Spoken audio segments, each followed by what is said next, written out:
Ni Ernesto Zedillo se lo imaginó. Golpazo al PRIAN.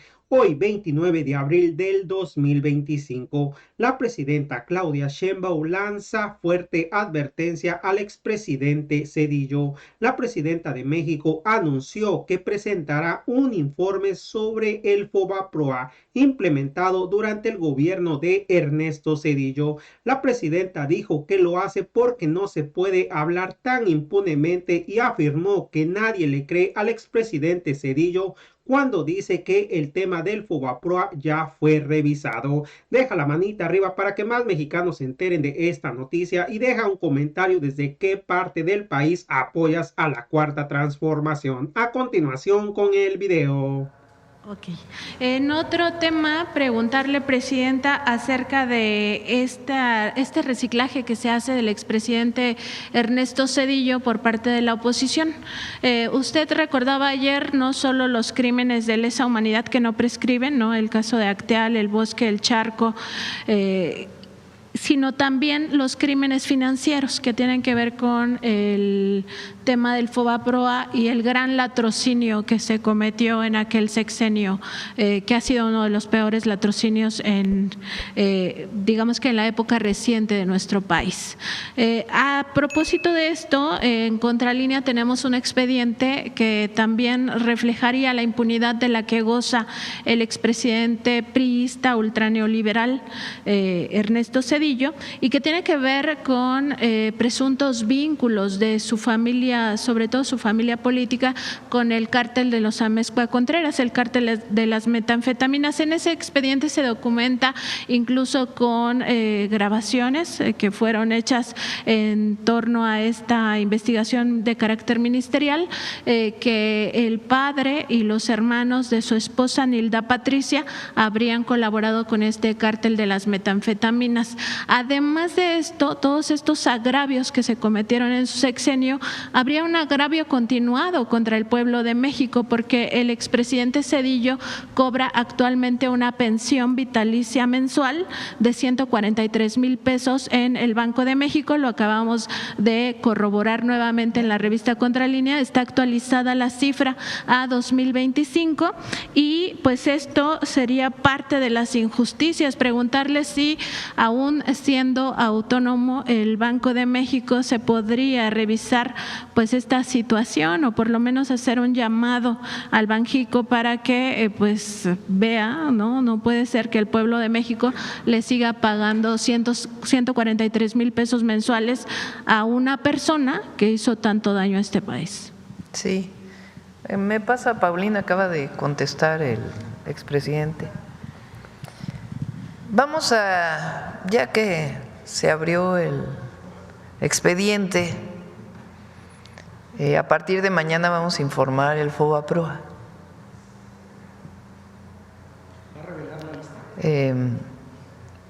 Bueno, es público, es público.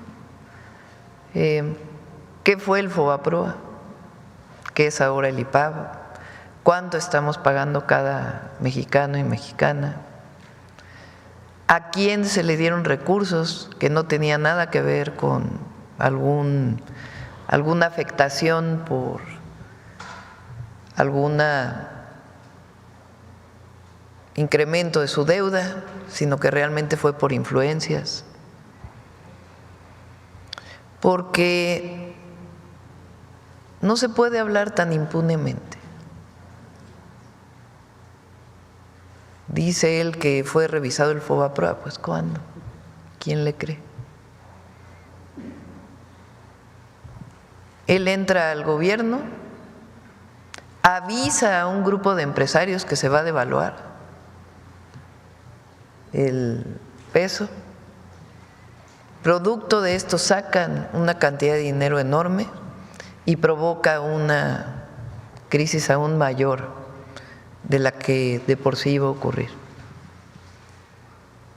Y a partir de ahí, cientos de miles de familias que no pudieron pagar sus casas, sus negocios, en la pobreza. Probablemente muchos tengan casos de conocidos que en el 94 pues cayeron en el no pago y perdieron todo, desde su pequeña vivienda hasta un negocio, y que nunca fueron rescatados, porque a quien se rescató fue a los de arriba, y además con una enorme corrupción, porque ahí entraron expedientes de todo mundo, convirtiendo deudas privadas en deuda pública que aún estamos pagando. Y que se va a acabar. Se privatizaron los ferrocarriles, porque el tema es de lo que nos acusan, ¿no? Nos están acusando de que somos autoritarios, que se acabó la democracia, todo porque el pueblo va a elegir a la Corte. O sea, ese es el argumento. Como el pueblo va a elegir ahora a la Corte, la presidenta es autoritaria, se acabó la democracia. ¿Cómo se va a acabar la democracia si es el pueblo quien va a elegir?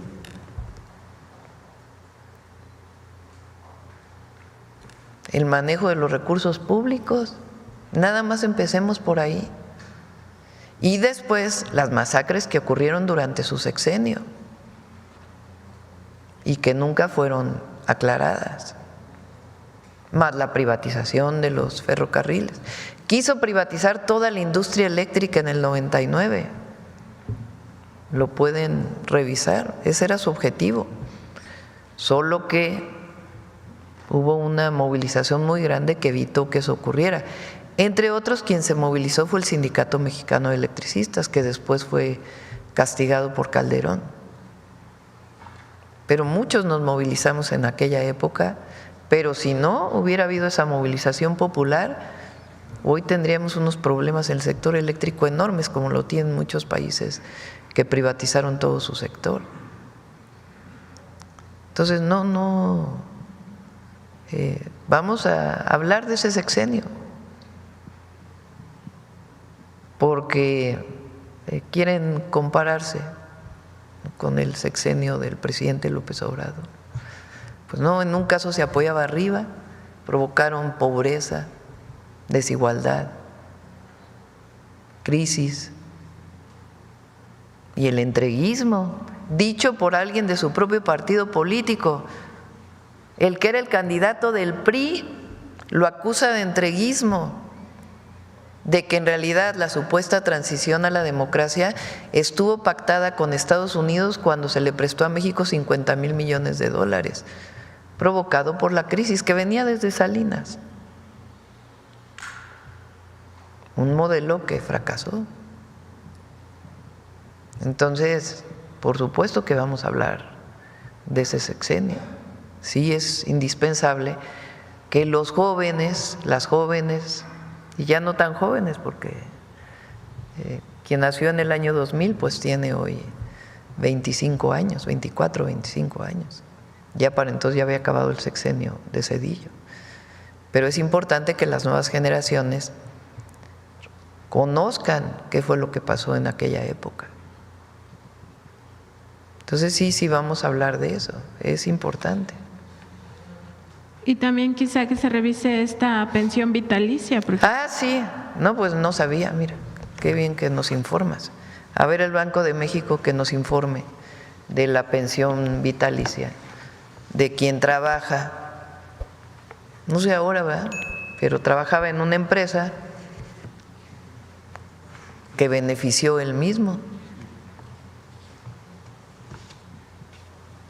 Y también recordar que el FOBAPROA se va a acabar de pagar, según estimaciones de la Auditoría Superior de la Federación, hasta 2042, es decir, van muchas generaciones que han tenido que cargar con este costo del rescate de los de arriba. Y dicen que, o sea, su argumento, el de ellos, es que no había de otras. Sí había de otras, rescatar a los de abajo, no a los de arriba.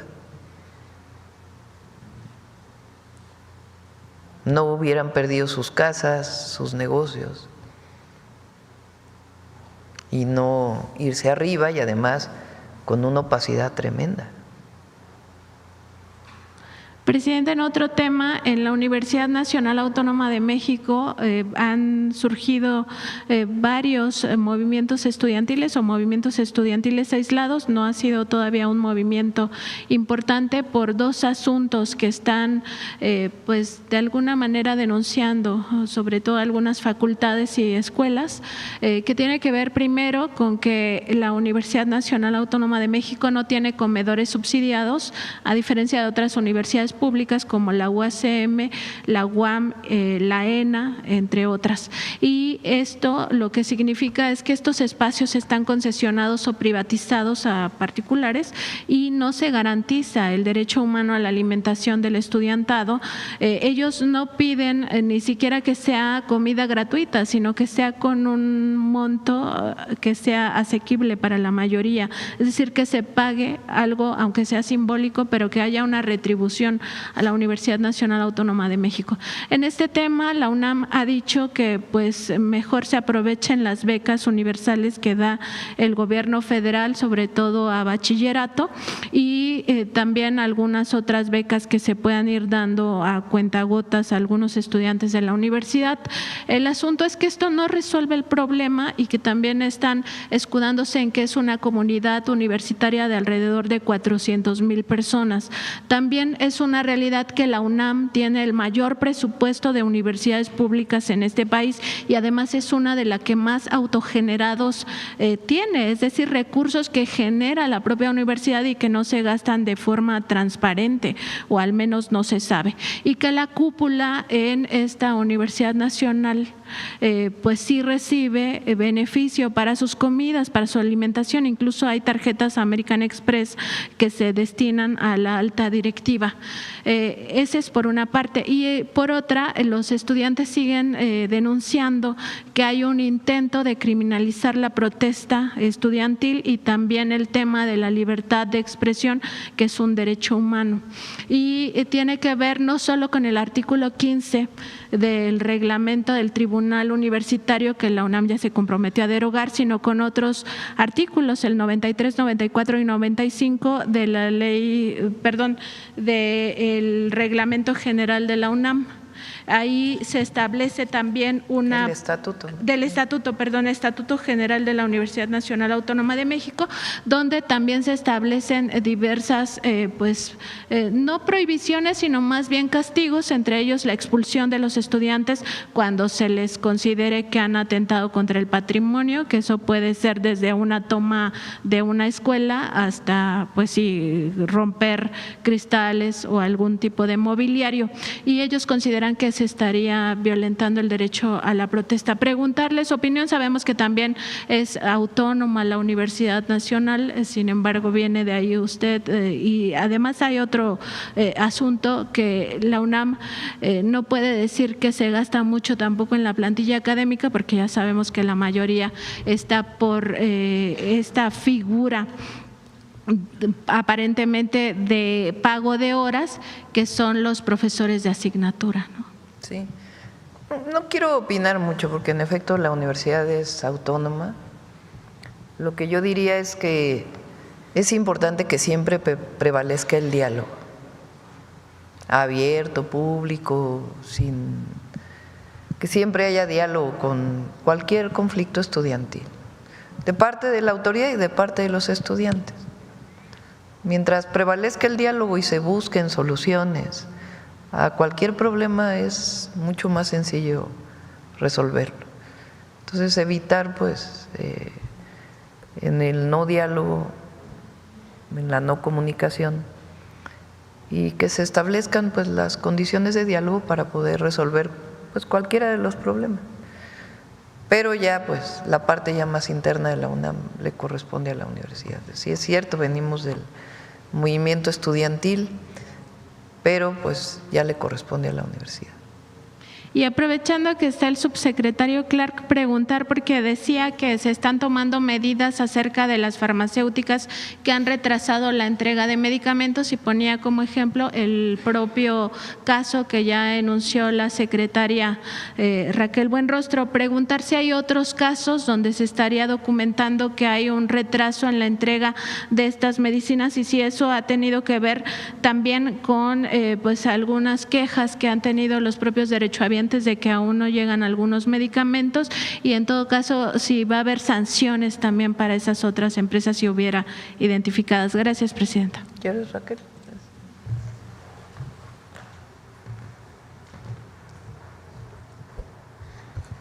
Miren, traemos de revisión básicamente 59 empresas por diferentes razones. Algunas son por incumplimiento, otras son porque presuntamente entregaron información falsa a la hora de hacer el proceso de licitación. Tenemos algunas otras empresas que su objeto social no tiene que ver con farmacéuticos, sino son inmobiliarias o son empresas que venden combustibles, etcétera.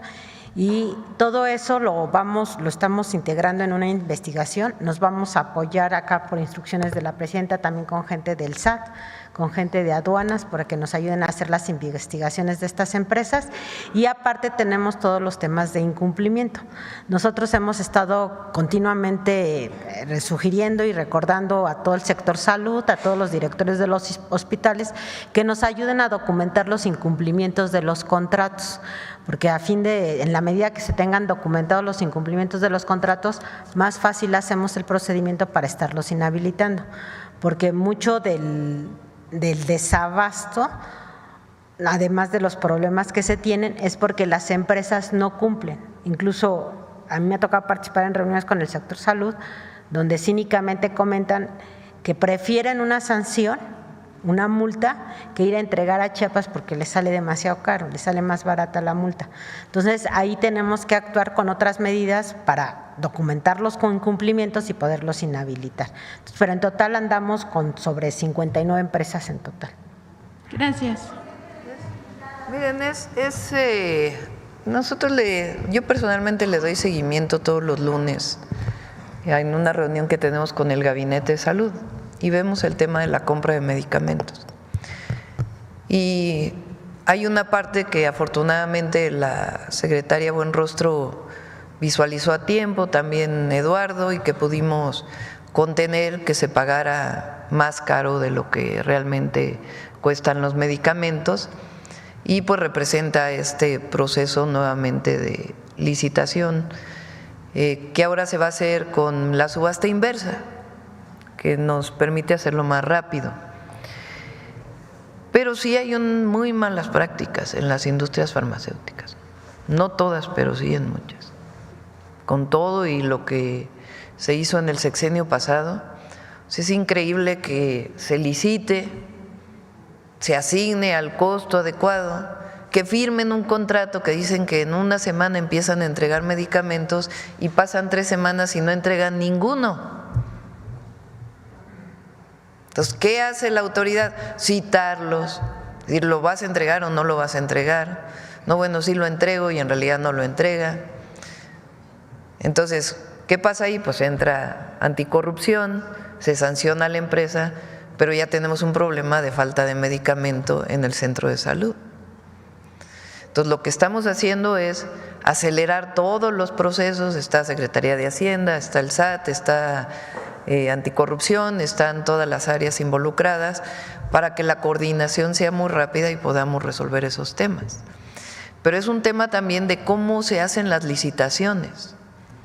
Entonces, ahora estamos dándole celeridad, porque es una compra de 2 años.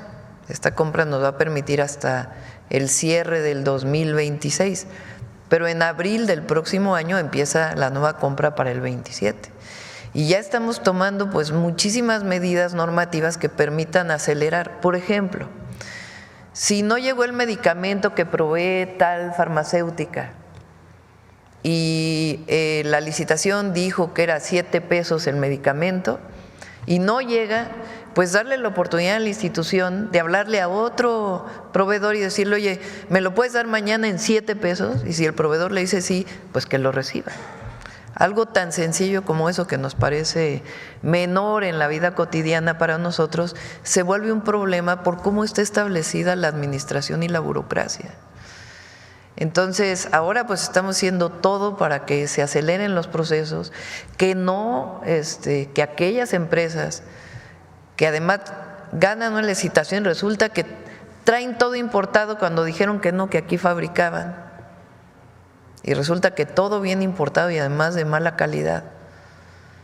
Entonces, todo eso, pues obviamente se avanzó mucho en el gobierno anterior, pero todavía quedan muchos vicios de empresas farmacéuticas y otras no farmacéuticas que se meten a las licitaciones. Entonces, ahora pues se está haciendo todo para que estemos comprando bien, que no haya sobrecosto, que sean de calidad. También se están revisando qué medicamentos deben comprarse, que eso se hizo con la, ¿cómo le llaman? Los protocolos nacionales de atención médica, los PRONAM, que trabajó el doctor Kersenovich con un grupo de médicos muy grande para decir, a ver, si tiene diabetes, tiene esta condición, pues no es que existan 500,000 medicamentos, hay una orientación general de cómo debe atenderse, cuántos medicamentos deben comprarse en la atención primaria. Entonces, todo esto que ya venía avanzado, pues lo estamos fortaleciendo, ¿no? Porque sí hay mucho vicio, lamentablemente todavía en la industria farmacéutica. ¿Son 16 o 59? Si el número puede aumentar debido a este llamado que están haciendo precisamente para… Son 59 que no han entregado a tiempo, pero 16 que en particular pues tienen otros problemas. Entonces, todo también lleva un procedimiento. Lo que hace Raquel también está en la ley, también hay reglamentos para poder sancionar empresas. No es discrecional a lo que a ella se le ocurra, sino que hay un procedimiento de cómo hacerlo.